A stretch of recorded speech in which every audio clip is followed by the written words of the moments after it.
अस्सलाम वालेकुम नाज़रीन, आप सबको हमारे मालूमाती चैनल साइंस अवेयरनेस पर खुशामदीद। बरमूडा ट्रायंगल, जिसे डेविल्स ट्रायंगल या समुद्री तूफ़ान के नाम से भी जाना जाता है। बरमूडा ट्रायंगल शुमाली बहर-ए-कैनूस के मगरबी हिस्से में वाक़ है, जहाँ पर कहा जाता है कि मुतअद्दिद त्यारे और जहाज़ पुरअसरार हालात में गायब हो गए थे। ज़्यादातर मोतबर ज़राए इस ख्याल को मुस्तरद करते हैं कि यहाँ कोई राज नहीं है। यहाँ माना जाता है कि लोग आते तो हैं लेकिन वापस नहीं जा पाते, न जिंदा न मुर्दा। ऐसा लगता है जैसे कि ये समंदर की गहराइयों में खो जाते हैं। न सिर्फ शिप्स, यहाँ तक कि एयरक्राफ्ट्स और प्लेन भी इसकी लपेट में आ जाते हैं और इसमें क्रैश हो जाते हैं। बरमूडा ट्रायंगल में 100 से ज़ायद हादसे हो चुके हैं, जिनमें ज़्यादातर के हमारे पास आज तक कोई रिकॉर्ड मौजूद नहीं है। 1964 में पहली बार विंसेंट कैटिस ने बरमूडा, पोर्टो रिको और फ्लोरिडा को मिलाकर इस जगह को बरमूडा ट्रायंगल का नाम दिया और इन्होंने अपनी मैगजीन में हादसात का जिक्र किया।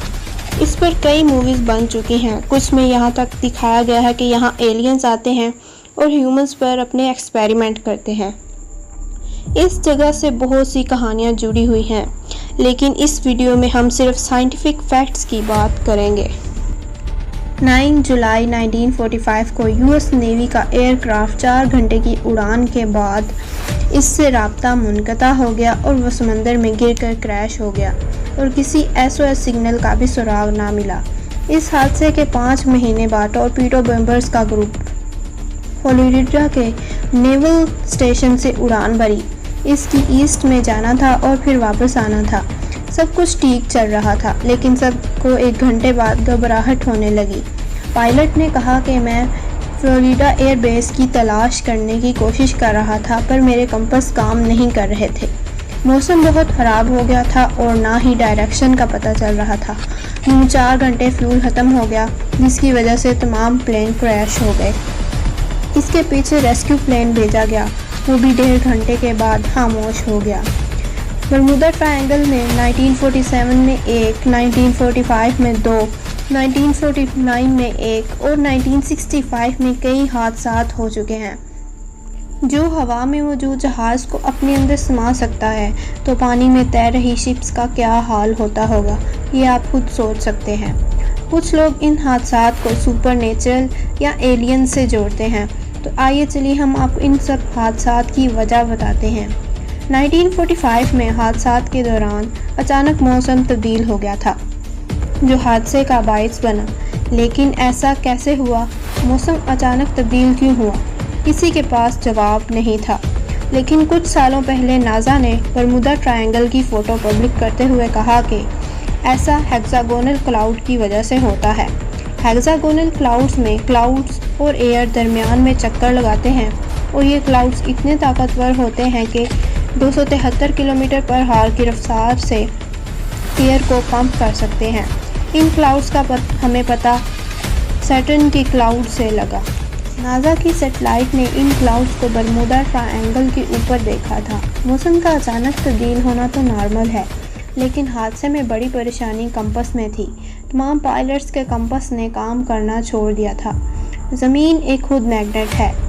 आप ज़मीन पर जहाँ भी होंगे, कंपास आपकी मैग्नेटिक फील्ड को डिटेक्ट करके आपको डायरेक्शन का पता बता देगा। लेकिन ये बरमूडा ट्रायंगल में फ़ेल क्यों हो जाता है? साइंटिस्ट ने इस ज़मीन की जांच पड़ताल की तो पता चला कि इस जगह बहुत स्ट्रॉन्ग मैग्नेटिक चार्ज पाया जाता है और ऐसे में कंपास कंफ्यूज होकर फेल हो जाता है। फ्लाइट लैंडिंग के साथ भी ऐसा ही हुआ था, जिसकी वजह से प्लेन अपने रास्ते से भटक गया था। इनसे मालूम होता है जहां पानी ही पानी हो और डायरेक्शन का पता ना चले, तो पायलट को गलत डिसीजन लेने से कोई नहीं रोक सकता। ऐसी गलतियों को पायलट एरर कहा जाता है। बरमूडा ट्रायंगल में कोई मिस्ट्री नाम की चीज़ मौजूद नहीं है। ज़्यादातर हादसात पायलट एरर और ख़राब मौसम की वजह से हुए थे।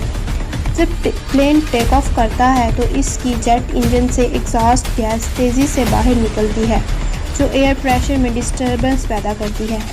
इस वजह से दूसरे प्लेन को एक प्लेन के टेक ऑफ के फ़ौरन बाद टेक ऑफ की इजाज़त नहीं दी जाती। इस एयर प्रेशर को टर्बुलेंस कहा जाता है।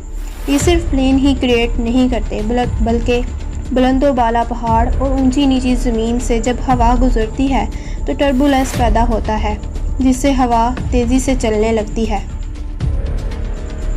देखा जाए तो बरमूडा ट्रायंगल चारों तरफ से पहाड़ों और जजीरों से घिरा हुआ है, जो कि आसानी से लहरें बना सकता है, जो शिप्स को पानी में डुबो सकता है, और अगर शिप्स हेक्सागोनल क्राउन की जद में आ जाए तो बड़े से बड़ा जहाज़ भी डूब सकता है। लेकिन कुछ वाक़यात बहुत अजीब थे। मौसम ख़राब ना होने के बावजूद, शिप्स में खराबी ना होने के बावजूद ये तैरना बंद कर देती थी और मलबा इतना गहराई में चला जाता कि तलाश नहीं किया जा सकता था। लेकिन ऐसा क्यों? आप जानते हैं कि समंदर के कुछ हिस्से इतने गहरे होते हैं कि इंसानों के जाने की बस की बात नहीं। इवन सनलाइट कांट पास। समंदर जितना गहरा होगा उतना ही अर्थ कोर के पास होगा। इसलिए यहाँ पर मीथेन गैस ज़्यादा होती है, जो पानी की डेंसिटी को कम कर देती है, जिसकी वजह से शिप पानी में तैरना बंद कर देती हैं और डूब जाती हैं, और मलबा गहराई में जाने की वजह से ढूंढा नहीं जा सकता। अगर आप ये बात समझ नहीं पाए तो हम एक मिसाल से आपको समझाते हैं। मिसाल के तौर पर एक दलदल जो कि सूख चुका है और आप इसके ऊपर से आसानी से गुजर सकते हैं, लेकिन अगर आप इसमें पानी डाल दोगे तो ये दोबारा दलदल बन जाएगा, यानी कि पानी के मिल जाने से दलदल की डेंसिटी कम हो गई। इसी तरह मीथेन पानी की डेंसिटी को कम कर देती है, जिसकी वजह से शिप्स डूब जाती हैं। अब टेक्नोलॉजी इतनी एडवांस हो चुकी है कि सैटेलाइट से मौसम का पता चलता रहता है और लोकेशन का भी, जिसकी वजह से आजकल हादसात सुनने को नहीं मिलते। इसलिए अब बरमूडा ट्रायंगल से डरने की ज़रूरत नहीं। तो नाज़रीन, ये रही हमारी आज की video. If you like our video, subscribe our channel and press the bell icon. शुक्रिया।